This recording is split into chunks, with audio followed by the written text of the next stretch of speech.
And joining us now is Laura Schwartz. She's a political commentator and author of Eat, Drink, and Succeed. She joins us live now from Chicago. Laura, welcome back to the show. You know, you heard our correspondent just say that things could get even nastier. First of all, how is that possible? And shouldn't we expect to see the candidates make the turn to focus more on the issues instead of each other? I mean, the international community is really having a hard time following this cycle. Well, thank you so much for having me, Elaine. I love being back on CCTV.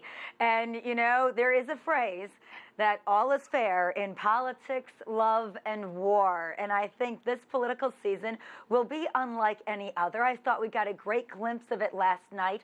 I thought it was terrific that Hillary Clinton took that moment of history to acknowledge that it's just not her, but so many generations and so many great people around her that brought us to the moment of having the first female presumptive presidential nominee for a major political party.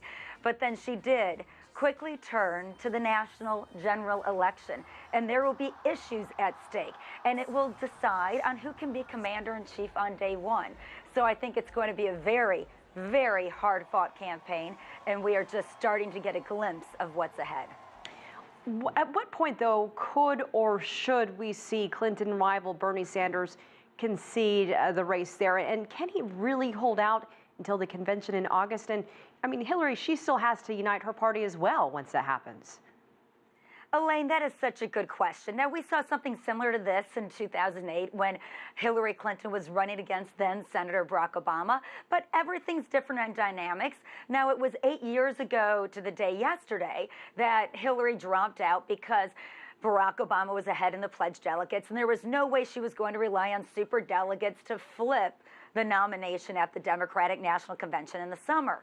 And so she dropped out gracefully and then really rallied her supporters behind Barack Obama, campaigned for him nearly every day, and immediately threw all of her weight towards him because she made the effort. And I think this is the same thing that Bernie Sanders will have to ultimately do, is to make that known, which divides Donald Trump and his party and the Democratic Party. Those differences way far outweigh any differences between the two of them running a campaign.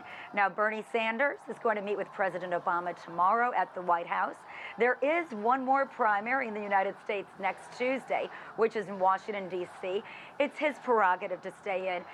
You can only imagine how much hard work and energy and passion goes into a campaign. It's tough just to turn it off, but he has said repeatedly he will do everything he can to take down Donald Trump in the general election, and I believe that he means it, even if he's not the nominee. And hey, as you mentioned, the only way for him to become the nominee would be to ask the superdelegates in the system he's called rigged himself to vote for him instead of who won the pledged delegates by majority, which is Hillary Clinton. So the only way for him to turn this around is kind of going back on what he's been saying all of these months.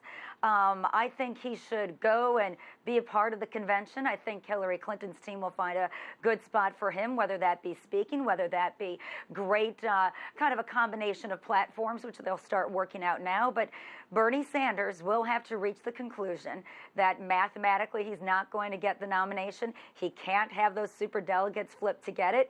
So now what can he do along with all of his incredibly impassioned supporters to join Hillary on this fight? And Laura, we have about 30 seconds yet left. Let's briefly talk about Donald Trump remaining under fire with his party. Do you think he will have any support of minority groups by the election in November? Certainly not all of them. You can't win without women, and what he's said about punishing women for looking for health care, what he has said about African Americans, the disabled, what he's saying about the judge in Indiana who's determining his civil suit that was born in Indiana, an American with heritage of Mexican descent. So it just, he seems to be offending every minority group he can. I think he's got to work a long ways back. I think he can work his way back if he sticks to a script and he gets in line with Republicans a little bit. But boy, he's really digging himself deep every day.